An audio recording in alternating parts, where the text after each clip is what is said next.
Hi friends, ஞாயிற்றுக்கிழமை ஆனாலே பார்த்திங்கன்னா நம்ம கொஞ்சம் பிஸி தான். நான் வந்து ஒரு மீட்டிங் இருந்துச்சு. அந்த மீட்டிங்க்கெலாம் போயிட்டு வந்துட்டு பார்த்திங்கன்னா கொஞ்சம் வேலைகள் இருந்துச்சு. தோட்ட வேலைகள் வந்து சாயந்தரம் பார்ப்போம், காலையிலையும் பார்ப்போம். நேரம் கிடைக்கும் போதெல்லாம் கொஞ்சம் கொஞ்சமாக பார்க்குறது. இந்த தென்னை மரத்துக்கு இந்த மாதிரி க்ளீன் பண்ணுறதுக்கு இந்த மழை சமயத்தில் ஆள் கிடைக்கிறது ரொம்பவே கஷ்டங்க எங்கிட்டு. அப்படியும் கிடைச்சாலுமே வந்து நமக்கு தெரிஞ்சவங்களை கூப்பிட்டுட்டு வேறு ஆளை கூப்பிட்றதுக்கும் நம்ம ஒரு மனசு கஷ்டமாக இருக்கும். அதனால் அவங்களே வரட்டும் அப்படின்னு கொஞ்ச நாள் வெயிட் பண்ணியிருந்தோம். இதில் பார்த்திங்கன்னா அப்புறம் பார்த்துட்டு என்னோடய ஹஸ்பண்ட் என்ன பண்ணிட்டாங்க, கொஞ்சம் நம்மளே க்ளீன் பண்ணுவோம்ட்டு இல்லை ஏறி க்ளீன் பண்ணிகிட்டு இருக்காங்க. 2-3 மரம் க்ளீன் பண்ணியாச்சு.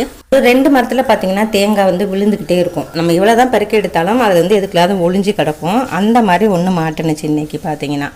அதை வெட்டும்போது அதுலேருந்து தேங்காய் பூ கிடச்சிச்சு. இந்த தேங்காய் பூ வந்து ரொம்பவே சூப்பராக இருக்கும், ரொம்ப ஆரோக்கியமானதும் கூட. இதில் வந்து ஜூஸும் அடிக்கலாம், ரொம்ப சூப்பராக இருக்கும். யாரெல்லாம் இந்த பூ சாப்பிட்ருக்கீங்க அப்படின்னு கமெண்ட் பண்ணுங்கள். சாப்பிட்டுக்கிட்டே மற்ற வேலையை பார்க்க போக போகிறோம். தேங்க்யூ.